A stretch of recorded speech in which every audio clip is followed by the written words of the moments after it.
In every great epic, there are names that echo through time. Ram, Sita, Lakshman, Hanuman, Ravan. Their stories are sung, painted, performed, and remembered across generations. But sometimes the deepest sacrifice is not made on the battlefield. Sometimes it's not even made in the forest. Sometimes it's made quietly inside the walls of a palace, by someone who receives no glory, no songs, and no grand return. This is the story of Urmila, the wife of Lakshman and the younger sister of Sita, and perhaps one of the most forgotten women in the Ramayana. When we think of the 14-year exile of Ram, we remember Ram's duty. We remember Sita's courage, we remember Lakshman's loyalty. But very rarely do we ask one question. When Lakshman walked away into the forest, who did he leave behind? And what happened to her? Urmila was one of the 4 daughters connected to the royal house of Mithila: Sita, Mandavi, Shrutkirti, and Urmila. Sita was married to Ram. Urmila was married to Lakshman. In Ayodhya, their lives should have begun with joy. The 4 princes of Ayodhya and the 4 princesses of Mithila had come together in marriage. It was supposed to be the beginning of a golden age, but destiny had other plans. When Kaikeyi demanded her 2 boons, everything changed. Ram was to be exiled for 14 years, Bharat was to be made king. Ayodhya fell into shock. Dashrath was broken, the queens were shattered. The people could not accept it.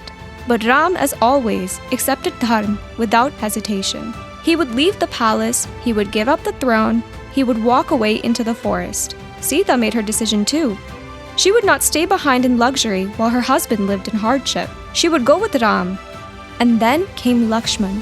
Lakshman, the devoted brother, the protector, the warrior, the one whose loyalty to Ram was absolute.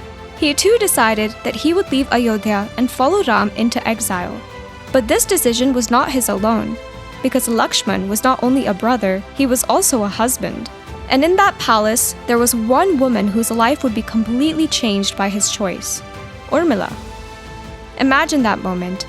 The kingdom is in chaos, Ram is preparing to leave, Sita is preparing to leave. Lakshman comes to Urmila, and perhaps before he even says anything, she understands. Because love often understands before words are spoken. Lakshman had chosen his duty. He would follow Ram. He would protect Ram and Sita in the forest. He would not sleep peacefully. He would not live comfortably. He would not think of himself. But what about Urmila? What was she supposed to do? Some may imagine that she wanted to go with him. After all, Sita was going with Ram. Why should Urmila not go with Lakshman? But Lakshman's role in the exile was different. He was not going as a husband seeking a forest life with his wife. He was going as a guardian, as a soldier, as a younger brother whose entire attention would be on Ram and Sita. If Urmila came with him, Lakshman would have another responsibility. He would worry about her safety, and he would have to protect her too. He would be divided. And perhaps Urmila understood this better than anyone. Her sacrifice was not only that Lakshman left her. Her sacrifice was that she allowed him to leave without making his duty heavier. She did not hold him back. She did not say, "What about me?" She did not ask for her own place in the story. She chose silence, and that silence became her sacrifice.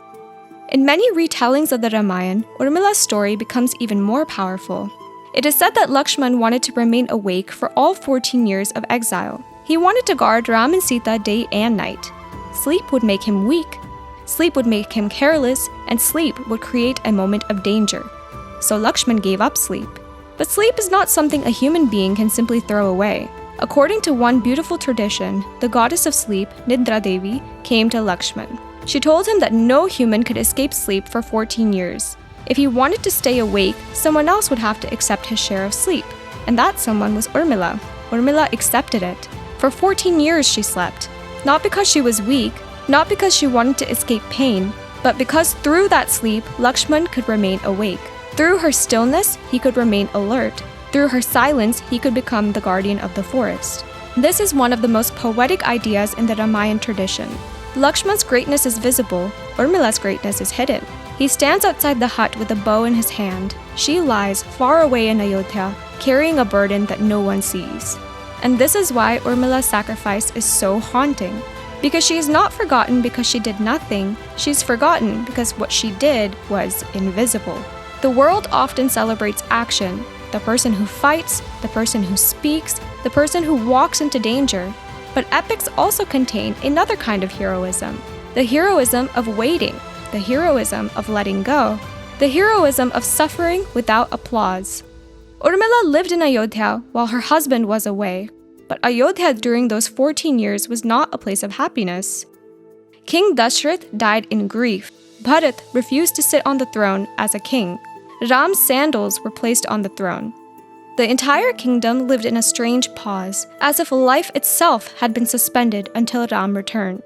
And in that suspended kingdom, Urmila waited.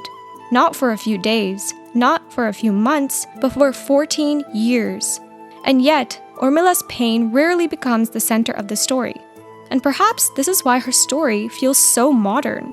Because many people know this pain, the pain of supporting someone else's duty.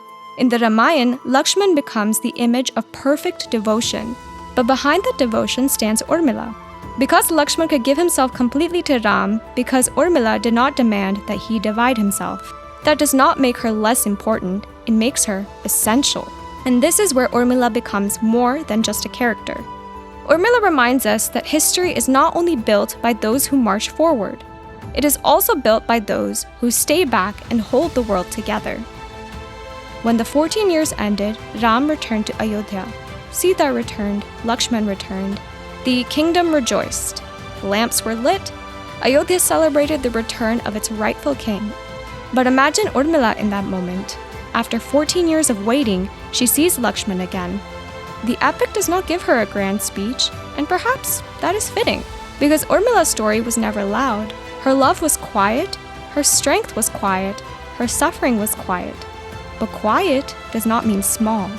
In fact, sometimes the quietest sacrifices are the deepest ones. But today when we revisit her story, we can give her what tradition often denied her, recognition. Because every visible hero often has an invisible pillar behind them. And in the Ramayana, one of those invisible pillars was Urmila.